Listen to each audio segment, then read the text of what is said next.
Bonjour, je suis Kenny Jean-Marie, je suis le dirigeant et fondateur de KJM Conseil, une des deux entreprises qui a conduit l'étude de mesure de l'activité économique générée par le Tour des Yoles.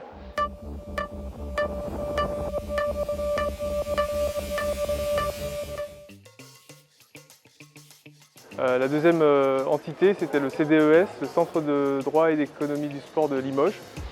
Et donc nous avons décidé de répondre conjointement à une demande qui était formulée par la Fédération des Yoles Rondes de Martinique autour de la mesure de l'activité économique générée par le Tour sur cette île dont le Tour est l'événement phare.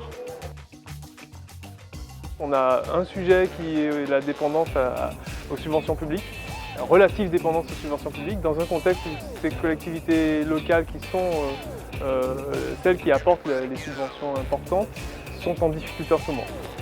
Donc une de nos recommandations va être d'essayer de développer de nouvelles recettes privées pour pallier cette dépendance et ce risque lié au fait que les collectivités soient présentes ou pas dans l'accompagnement du Tour. Parmi les autres enjeux, on a d'autres enjeux économiques qui sont liés aux éléments qui échappent au Tour des Yoles, notamment avec le sujet de l'ambush marketing qui est assez présent.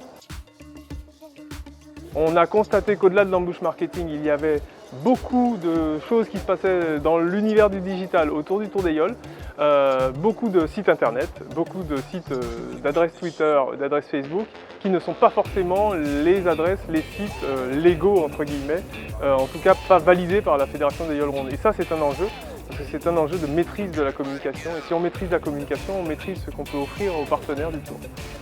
Mais effectivement, déjà aujourd'hui, le Tour est très présent en ligne. C'est ce que je disais quand je disais que c'est un événement patrimonial, c'est véritablement l'événement annuel de l'île, mais ça reste un événement martiniquais.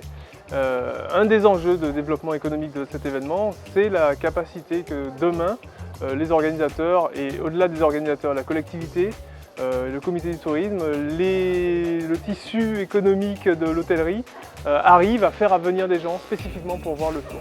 Donc ça c'est clairement un enjeu, parce que les résultats de l'étude montrent qu'on n'a qu'environ 25% de touristes de séjour qui viennent pendant le Tour, et tous ne viennent pas spécifiquement pour regarder le Tour.